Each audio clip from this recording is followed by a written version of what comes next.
This is a Film Stories original podcast. We made this. Welcome to the Starlight Ballroom. Hey!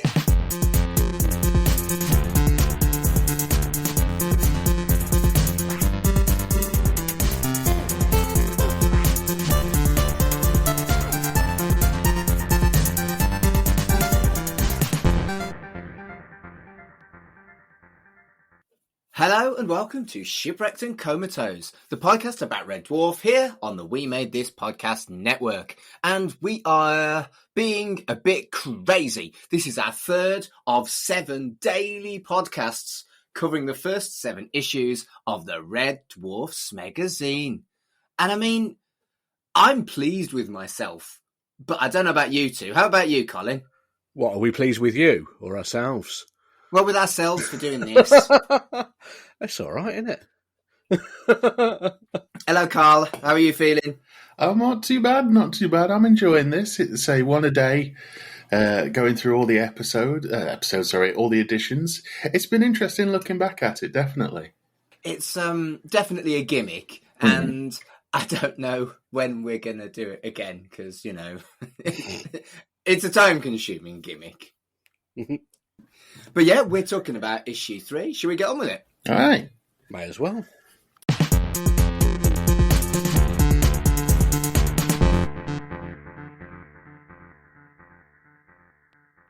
So, Smegazine issue 3. It is the first time it was called the Smegazine, after the first 2 being called the Red Dwarf Magazine.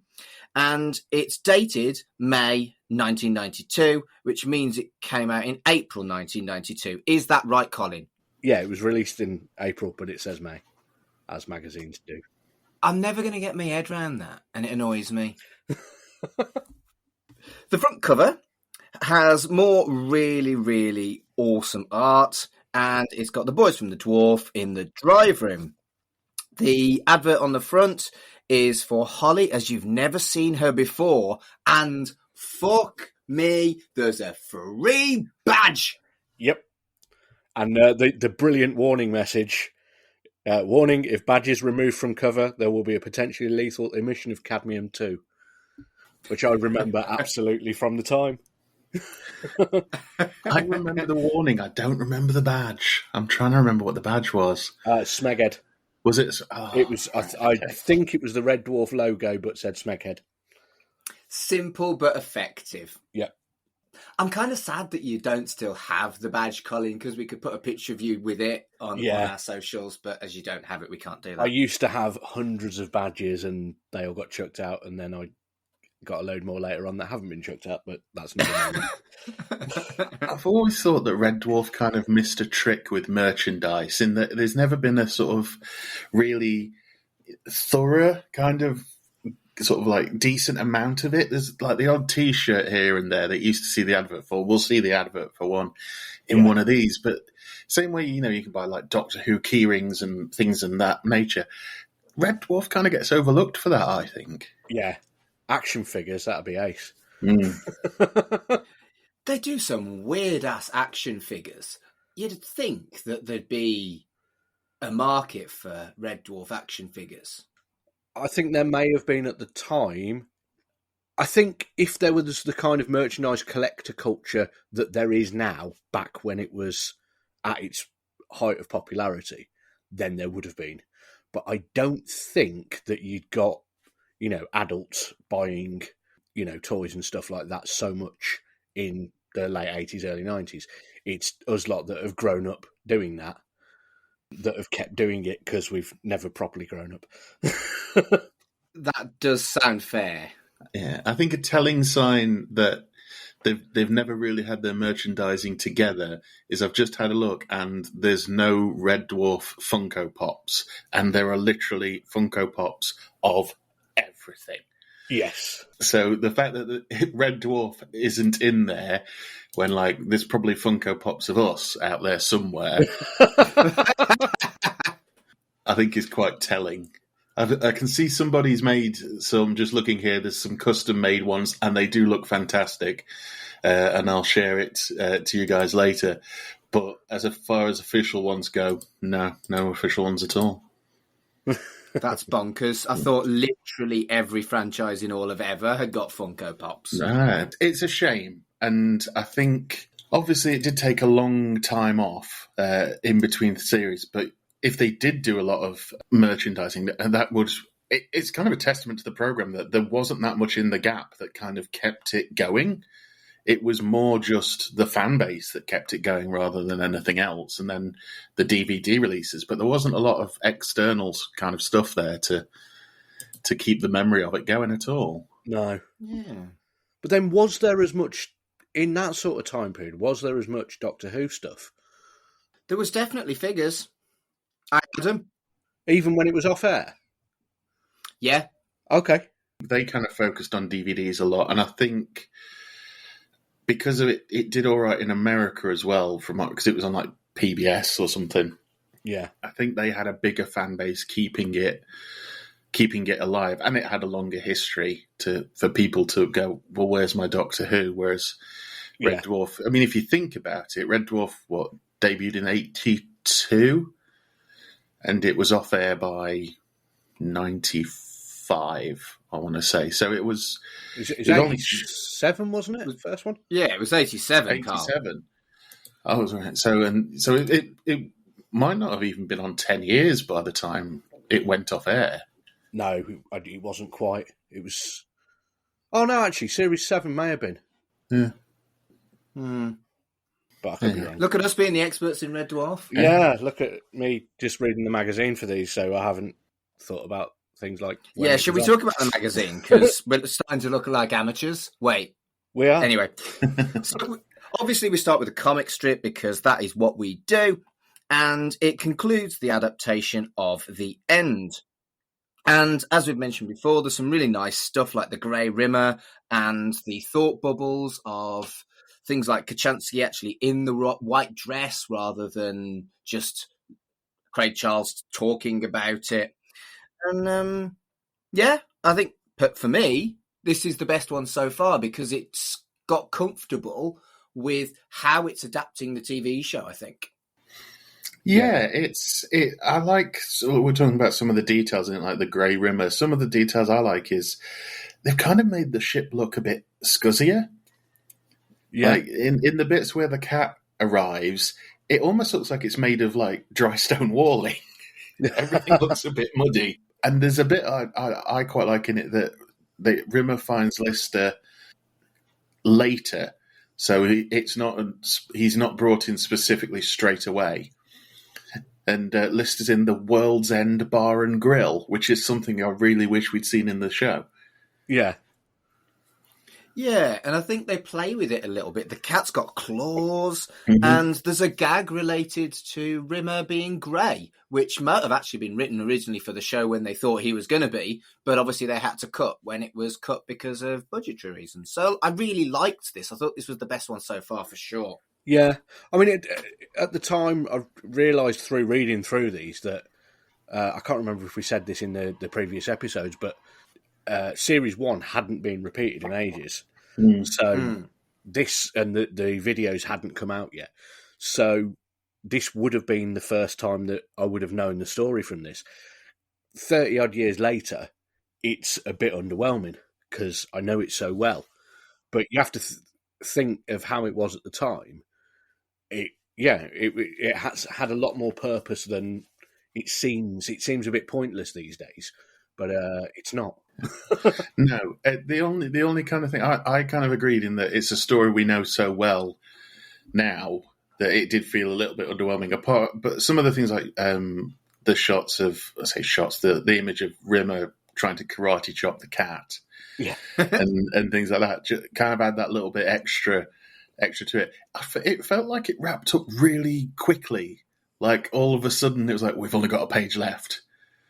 I don't know why. It just, to me, anyway, I was reading it. It's explaining things like, right, we've got to go. Slime's coming home.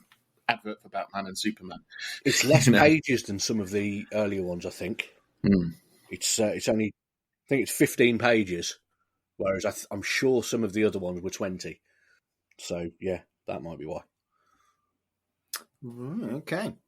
Next up is an ad for Batman and Superman later on in the issue is an ad for Judge Dredd and the Red Dwarf mail order T-shirts that we were talking about briefly before. And I'm still pig sick that they were £8 with £1 P&P. There's an advert. I don't think it's this issue. It's one of the other ones that we've been reading, where it talks about they bring out the annual subscription to the magazine, and it's £15. Yeah, for the year. I was like, wow. I wouldn't be able to get a pamphlet through my door once a month now for £15. Well, it's £1.50 an issue. Yeah, is what it is if you were buying it there and then. So if there's 12 issues, that's saving you £3. Yeah, definitely. Maths. I haven't done my maths with the what the value of stuff is, like I did on the last one. I have, but not on this bit. Yeah, I'll have in an article in a bit. Right. So next up, Holly Calling is a kind of a Holly Distress Call comic, which has got a Norman appearance, which I was really pleased about. Yes, and it's kind of a satire or a homage to Voyage dans la Lune. Well, it's got the moon in it, hasn't it? Yeah, I'm all for that, and it's got a Kevin Keegan gag. Of course, it has. I really like the artwork that they've done on that. It's like sort of photocopied and then coloured. Carl probably knows the actual art style that's referring to, being a designy type person, but I don't know what it is, but it looks cool. I don't off the top of my head, to be honest.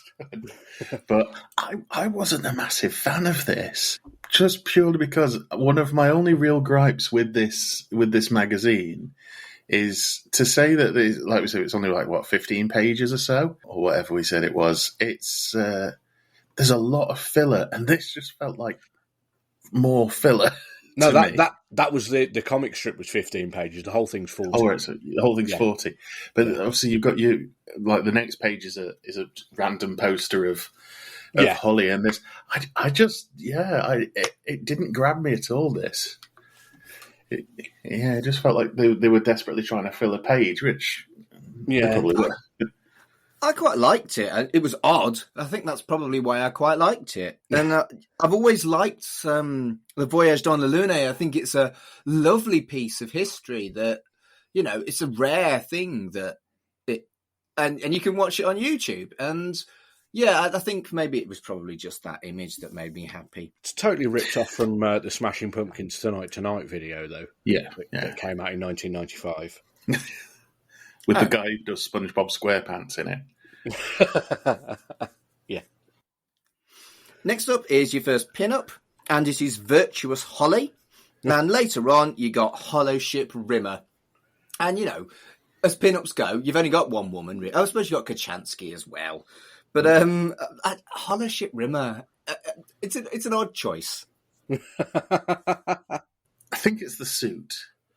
I mean, it's a hell of an outfit, though, to put into a thing. Look, it's probably one of Howard Goodall's prouder moments, I think, making what essentially is like half a sofa turned into a jumpsuit. I'm not disputing that it's a hell of a suit, but yeah. It looks like it'd be very warm. Yes. It's quilted. You say this, Mark, but if we got you one for your birthday, you wouldn't take it off.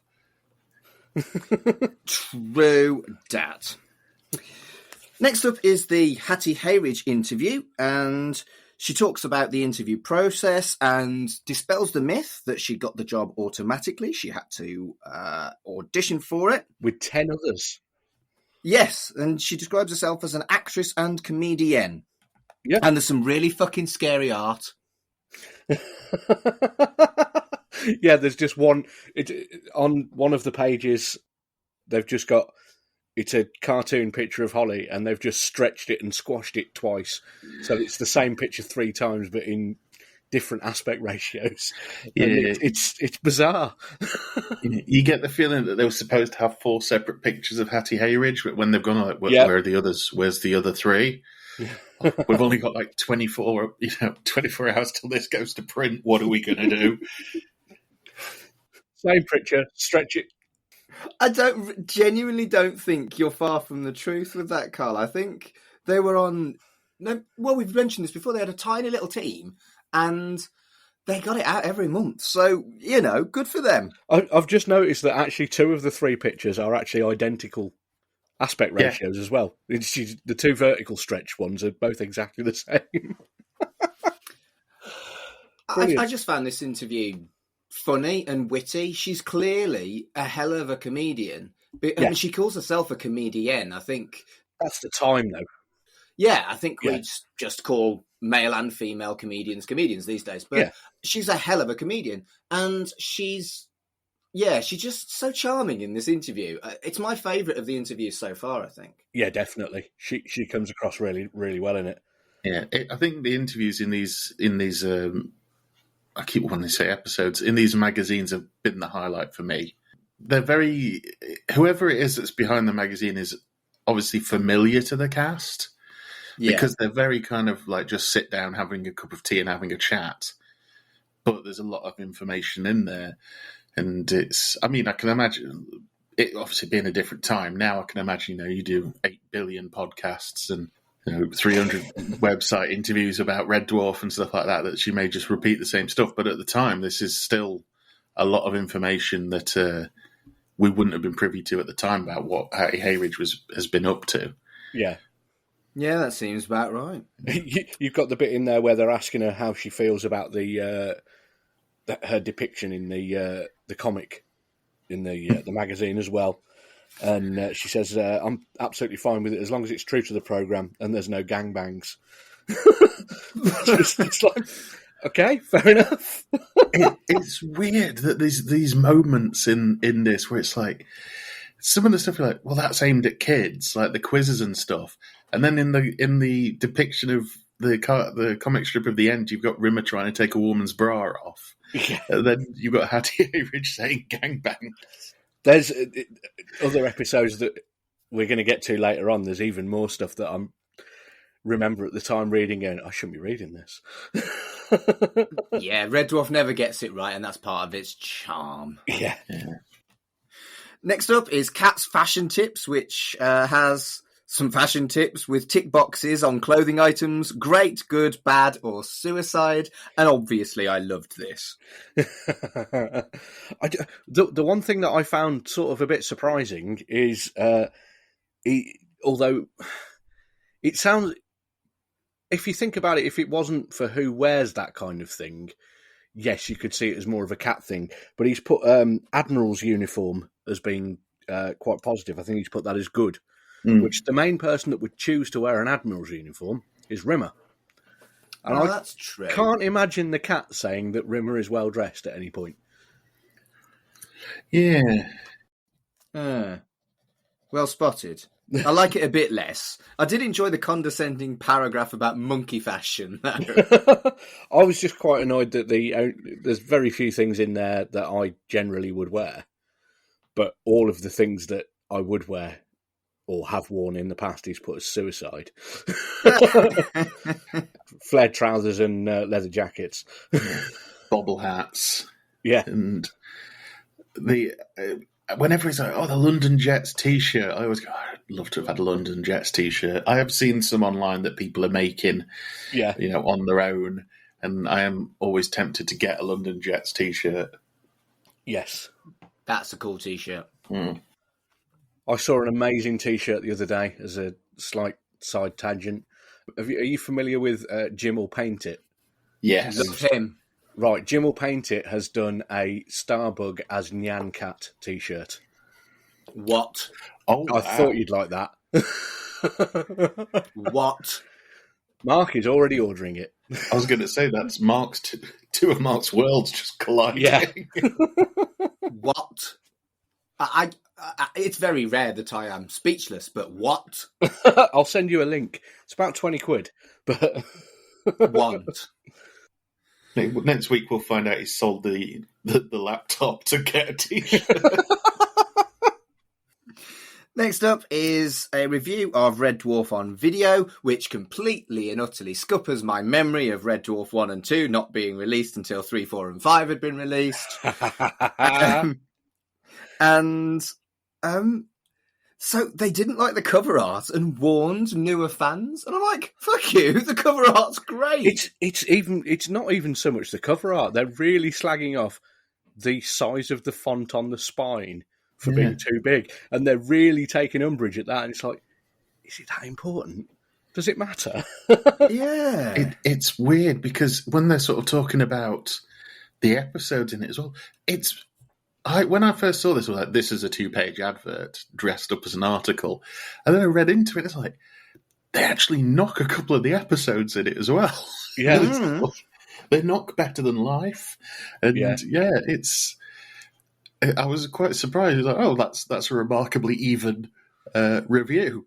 It's when you get to the bit at the end, like, oh, the videos are $10.99 a tape. Yes. So, Mark, you said you hadn't done any maths for this one. I have.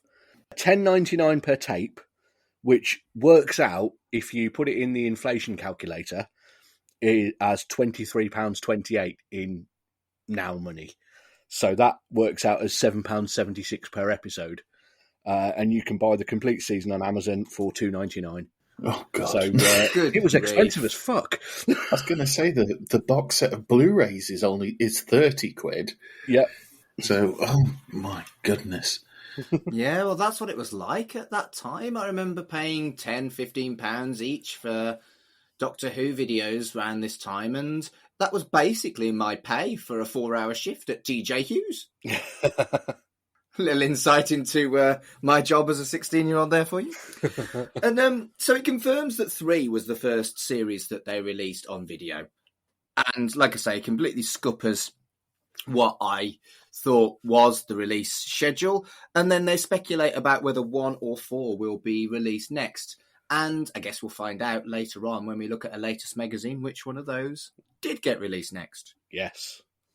Next up is The Visitor's Guide to Red Dwarf, which is basically an A to Z compiled by Holly, and it gives you like some reminders of some random show gags. It references Marilyn Monroe, holograms, service robots, and other random shit. And this felt like the most fillery one of everything for me, actually, Carl, compared to the one with a Voyage dans la Lune. It did, but I was quite amused by the fact that the first entry in the A to Z was A to Z's. I like the fact that they've got a postcode for Red Dwarf. Yeah. When you get to the post section, it's Red Dwarf Deep Space RE13DW. I'm like, perfect. I was slightly gutted that there isn't an RE postcode because I did look it up. Oh, you'd have thought Reading would have been RE. That's RG, Reading is. Uh... I know that for putting the sat-nav in for driving to Reading Festival.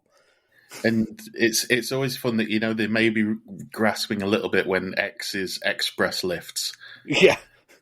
And zebras, at last count, Red Dwarf had no zebras on board whatsoever. Shame, really. There might be some zebra milk. No, they used that up years ago. That's why they're on the dog's milk. Next up is the Better Than Life thing, which is kind of like an unofficial history of the Red Dwarf fan club. Yeah. So I thought it was going to be something related to Better Than Life, but it wasn't. No, but there was one thing that it's a fairly good article. Yeah. It's way less fillery than a lot of it, but I really like there's a bit in there where they're talking about how it all started. There was a pub in Waterloo in South London called the Wellington, where on the first Thursday of every month, sci-fi fans of all different varieties all got together, and it was a big nerd pub, which sounds ace. Yeah. I don't know of any, obviously I know pubs where, all the people into rock music go to, and like all the metalheads go to, and that's, there's football pubs and that kind of thing, but I've never known of a sci-fi pub. There's one in Manchester. Is there? That's cool. Yeah, it's called Fab Cafe, and I love it. Excellent. I'm glad that they exist. Yeah, it's brilliant. Look it up on the interwebs. Fab Cafe. They also own a nightclub called Satan's Hollow, which has got a gigantic Satan over the DJ booth. Why have I heard of Satan's Hollow? I've also Satan's Hollow is so greeb. It is one of the greebiest greebos. I bloody love it. Yeah, you can be 42 and dressed in an Iron Maiden shirt and you're normal. I love it. It's a great nightclub, and it's owned by the same people who own Fab Cafe, which has got a Dalek on the dance floor. Fantastic. So one thing about this article is it's basically promoting a service to Red Dwarf fans that is kind of competition to the Smegazine. I think it's companion more than competition. I don't think many Maybe. people are going to do only one and then go, I can't do the other one for it. True. I mean, it could be. We don't know at the time. Maybe this magazine wasn't selling that well, so they're like, right, let's point the fans towards something just in case we get cancelled. Maybe. Well, they didn't want to do it anymore, and it was just like, please put us out of our misery, join the fan club, and we can stop and go home. It kept going for a while after this. I think they were a bit safer than that. Next up is the fun page, which has some really cool artwork, which I enjoyed, and it's still funny, still daft, and it's got Rimmer's Records and Crichton's Chores. The art is lovely. It does seem to be a different artist from whoever's doing the comic strips, and I'd be interested to see if in future episodes, if this artist does do a comic strip, because it's an interesting art style, definitely. I think that the art on the fun page is a lot more Beano Dandy Topper kind of thing, whereas the other ones are a lot more 2000 AD. Almost if like there was going to be an animated series, this would have been a rough sketch of what it would look like. Yeah. And I quite like, obviously I'm a music obsessive, so I like the Rimmer's Records puzzle, where it's a list of records and you have to point out which ones are by Reggie Wilson and his Hammond organ. And it's Pop from the Precinct, 20 shopping centre hits, Hotter Than Hell, Sergeant Pepper's Lonely Hearts Club Band, Rockin' at the Restaurant, 20 gourmet greats, Bopping with Beethoven, Brothers in Arms, Punking Up Prokofiev, The Wall, The Mall, and A Night at the Opera. Just wonderful. It does leave off my favourite title he's ever come out with, which was Funking Up Wagner. Yes, although Punking Up Prokofiev would work really well. I mean, Prokofiev's Dance of the Nights, which you'd know if you heard it, would work really, really well. Next up is the caption competition results and a new caption competition. The winner was Jane Butterworth, who won a baseball cap and it wasn't funny. And the new one is Lister and Crichton with Talkie Toaster. I do appreciate a good caption competition. A few podcasts I listen to will put a picture up on their Twitter and do a caption competition. It's just obviously this one is not funny. the one that's won. I'm sorry, Jane Butterworth, if you are listening, but if you were the best one, then fucking hell, the others must have been cack. Well, they listed a few of the other ones in the write up, and yep, the other ones were also a bit cack. They're words that are filling up space, aren't they? Yes. The fact that it was such a bust, and then they decided they're going to do a second one anyway. Yeah. I mean, good for persevering. Well done. It wraps up with them saying, like, here's some of the ones that we couldn't print. Well, some of the ones we couldn't print, these are the names of those people. I hope you're suitably ashamed of yourselves. I want to read those because I get the feeling that they're probably going to be better than the ones that they could print. Yeah. I suppose they kind of had to keep it vaguely sort of maybe family friendly, and maybe that was the best family friendly one, I suppose. Yeah. Also, I want to point out, just before this page, we skipped over it, is a full page advert for Judge Dredd, which isn't out of the ordinary for when we've been doing these Smegazine episodes, apart from two things I want to point out. One, it's 99p for the issue of Judge Dredd. For the first 5 issues. Yeah, for the first 5 issues, sorry. And the badge that comes with it, which says, I do it fortnightly in Judge Dredd. Lucky Judge Dredd. Like, well, I suppose it's, he is the law. He's got a lot on his plate. Moving on about Judge Dredd's dong. Well, they do it in Judge Dredd.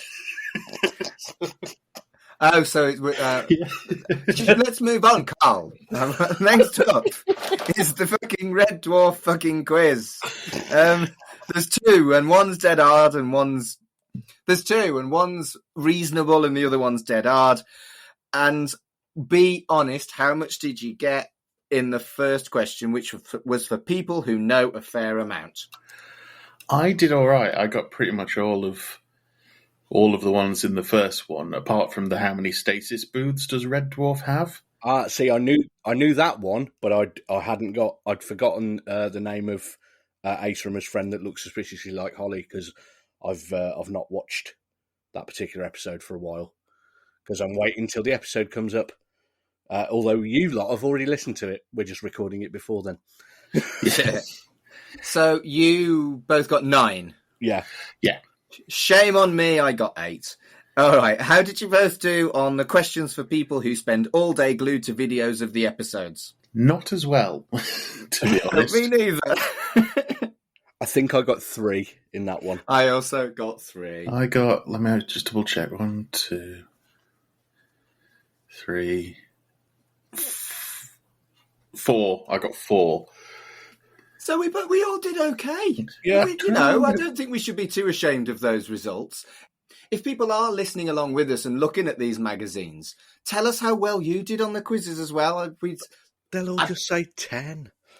Well, if they say 10, we won't believe them. The one that got me was two that got me. There was who was Don Donatella. So I don't remember that name being mentioned whatsoever. I don't remember the name, but then when they say a zero gravity, I'm giving the answers away for the people listening. When they say a zero-G football player whose position was roof attack, I remember that phrase. Yeah, I remember. So I'm that wondering phrase. if it was a different name. It was Jim Bexley Speed. He was roof attack. You're right. Yeah. But that was a weird one. And the Dubois brothers, which were the people who made Rimmer's toy soldiers, that must be written on a box somewhere. I kind of remember him saying it, but it could just be my mind making it up. And I'll never forget, Ramesses Niblick III, Kaplunk, Kaplunk, whoops, where's my thribble? That could have, for me, that one could have been in section 1. Yeah, definitely. I did find it I didn't know that Marooned was originally called Men of Honor. It's quite interesting to hear what some of these episodes were called in pre-production or whatever, because I just find it quite interesting. Yes. Next up, I don't think we're going to have much to say on this because we haven't the last 2 times. It's the episode guide for Series 1. It's perfectly fine. It's the same format, and it was dull and didn't tell you anything new. Unless I'm being unfair. I don't feel like I am. No, it's still just in a completely strange order. I wonder if they'll explain why that is later. Yeah. Next up is the holograms, which is actually a letter page rather than last month, which was a bit silly. And it's kind of like, it's your classic 80s, 90s letter page full of sycophancy and questions that you would now ask the internet. Yeah. They must have been so relieved when stuff started coming in. Yes. Like you say, there's some of these are like, oh, all right, when you read some of them, but they must be like, oh, because it's 2 pages. Yeah. So they must have been like, oh, thank God, somebody sent in some stuff. And also, there's one of the letters there, which is the person who was recently watching backwards in the editing suite at college and purely by accident, well, sort of, happened to play the tape backwards and has written down what the announcer, what Arthur Smith says backwards, which at that point, the Smegups video hadn't come out yet. So that wasn't widely known. Yeah. So that's pretty cool. That's a cool bit of information that 99.9% of the fans wouldn't know. So that's cool. And then you've got somebody complaining that the Holly's Fun page and Amazing Facts in the previous episodes were crap, but then can't spell anonymous. They can fuck right off because they're the best bits. Yep. I take umbrage. What did you like? Did you like the episode guides? Bellend. Yeah. Yeah, and somebody asking for a full frontal nude of Crichton. So with or without the groinal attachment. I mean, there is. I think I can't remember what episode it is. It's series 3. There's a deleted scene where you see Crichton topless, and his suit is basically underneath. He's basically the same but skin coloured, and it looks so weird. Yeah, I think I've seen that. Yeah, Yeah. Then there's the next issue, which says the comic is Future Echoes. There's another episode guide, yay. More holograms, a Danny John Jules interview, and a wacky cover. I actually missed this bit when I was first going through. I read the holograms and then went straight to where was it? To the picture room. Went, oh, it's nothing with what's happening next issue. And then I had to stop and look because there's not a lot. There's not a lot going on in it. No. It's just like a clip art picture of a planet with a sign stuck in it. We are being unfair. We could make this now. With, Yeah. Even I could probably make it with my vague publisher skills. But I don't feel like it was particularly shite for its time. Oh, not at all. I loved it at the time. Absolutely. Yeah, they're just like you say, we've been it's spoilt now with how design is, and the fact you said publishers sent me on a tangent in my brain there, like Microsoft publisher, word art. It's interesting because as we've been going through this, we've seen. I mean, when we go back to that first issue that we read, it was so plain. Yeah, and as we're going on, we're seeing more and more. Either the people behind it are getting better, which I think is probably the case because it's pretty much the same crew all the way through. Yeah. Or Fleetway have put a bit more behind them and gone, look, we've got more software, or more software is becoming available as they're going. And, just little things like a couple of the pages are a full colour page rather than just black text on white background. Yeah. It definitely, it seems like they are learning and improving the art side of things as they go along, if not necessarily the ideas. Yeah, and you kind of get the feeling that it may not be their speciality, but they're getting better as it goes, as we all do when we get a fresh piece of software. I'm currently trying to teach myself. I don't know if you've heard this. I'm currently trying to teach myself GIMP. Yes, I use GIMP. It's an excellent. You said GIMP. There it is. Yeah. Yeah, because I've used Photoshop for a long time, but obviously with Adobe getting more and more expensive and things like that, GIMP is the open source. I've used GIMP in the past as well. Yeah. Tra-la-la-la-la. I actually have. Was that in Satan's Hollow? No, but it might have been in another bar in Manchester. Oh, God. But yeah, I actually have. I can't believe I admitted that on air. But yeah, just things like that, and you see in this now that people the guys and girls behind this are getting better and better with the whole design thing. Yes, I'm sorry, I'm still laughing at GIMP. Yeah. That's a good place to stop. I'm professional. Right, so yeah, the favourite shit and least favourite shit. Colin. I think my favourite bit is probably the Hattie Hayridge interview, because she's just lovely. She just seems like a really nice person. And least favourite? It's going to have to be the episode guide again, because it's just completely fucking pointless. Yeah. Carl, how about you? Favourite and least favourite? It's a 2 for each on those. I love the Hattie Hayridge interview. I've said this in other episodes. I kind of feel she gets overlooked a little bit. Yeah. Especially with sort of Norman Lovett being such a fan favourite. And I think it's good to see her getting a bit, even though this was back in the day, good to see her getting a bit more of an in-depth chat. And it nearly got beaten by the 2-page knock for Red Dwarf 2 on video, but it's the episode guide again for me. So, honourable mention to the Hattie Hayridge interview. It's the best interview so far, but it's the fun page. I love it. I always howl at the fun page. And 3 for 3 on the episode guide. I genuinely feel like even at the time, these were fucking pointless. Yeah. On the plus side, there's only 5 series, so unless they repeat them, we won't have to talk about them all week. Yeah, good point. I mean, the thing as well I kind of don't like about it is if these are for ones that haven't come out in video yet, which is the case, it kind of gives away a lot of stuff. Yeah. If you've not seen them, even especially was it Waiting for God, the Garbage Pod? Yes. It gives that away completely. And it's like, oh, okay, well, if you've not seen it, now you've just had it spoiled for you. Was it spoilers weren't as much a thing back then, were they?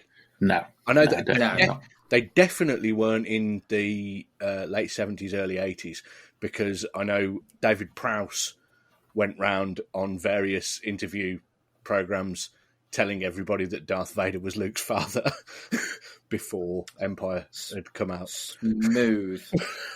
It turns out I'm his father. I do love the footage of David Prowse whenever they show him doing the lines. Yes, with his real voice. Yeah.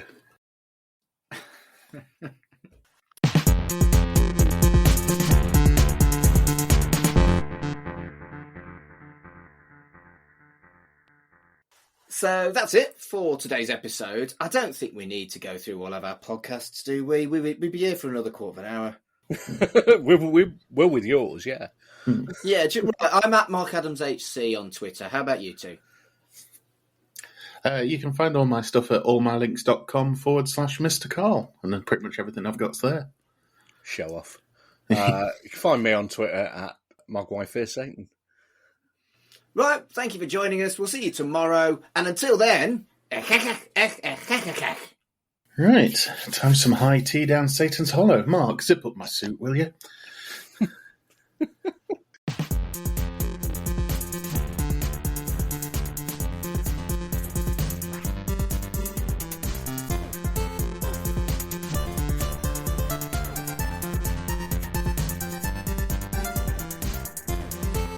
Shipwrecked and Comatose, a Red Dwarf podcast, was created and produced by Mark Adams and Kurt North. You can find us on Twitter at Red Dwarf Pod, and we are part of the We Made This Podcast network, which can be found online at wemadethispod.com or on Twitter at We Made This Pod. Hello everyone, this is Tony, Network Chief of We Made This. As you know, our podcast network brings together a brilliant assortment of talent who talk about all kinds of pop culture content, such as the episode you've just listened to. We're not going anywhere, but we'd love to keep the lights on for even longer if you're able to support our network on Patreon. For just £2 a month, you get your name in lights and the satisfaction of knowing you're helping us produce more great audio. And for £3 a month, you'll get your name in lights, but you'll also get access to an exclusive bi-monthly podcast from the We Made This talent pool on podcasting, pop culture, and, well, you tell us. We'll take your suggestions. For less than the price of a coffee per month, you can help keep We Made This going. Just head to patreon.com/We Made This. That's patreon.com/We Made This. And get the ball rolling. Elsewhere on We Made This.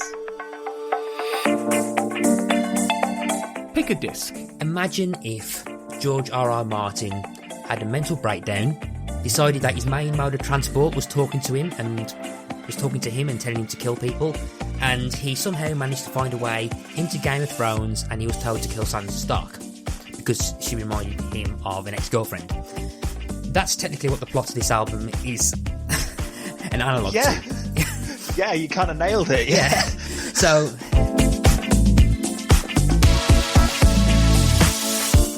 exciting a childhood. Normally, we take it in turns. I pick a show that you've never heard of. You pick a show that I've never heard of. Yeah. And we flip it and we flip it and we flip it. But we're doing Mad Mutant Month. This was your idea. Yeah, Tell everyone because- about Mad Mutant Month. Well, because the vaccines turned us all into mad mutants. Really? No, we were looking for shows that has sort of like spanned through generations of childhood, whether that's through reboots or whether from like... We were looking for, shows that sort of like managed to span through Gen X, Millennial to Gen Z. And one of the ones that has done that through both reboots and reruns is Teenage Mutant Ninja Turtles. Teenage Mutant Hero Turtles. Cerebral Jukebox. The whole premise of the song is young, lads going off to get blown to bits for no real reason other than they were sent there by a magistrate or needed the money. It's a real stark contrast, the whole series, and this song about patriotism, duty, and the sort of horrors of it as well, that you'll probably die. Because in the Napoleonic Wars and the sort of preceding wars, these were like teenagers getting sent to countries that they'd not even read about in books because they couldn't read, to get blown to bits. Check out all of these shows and more on the We Made This podcast network.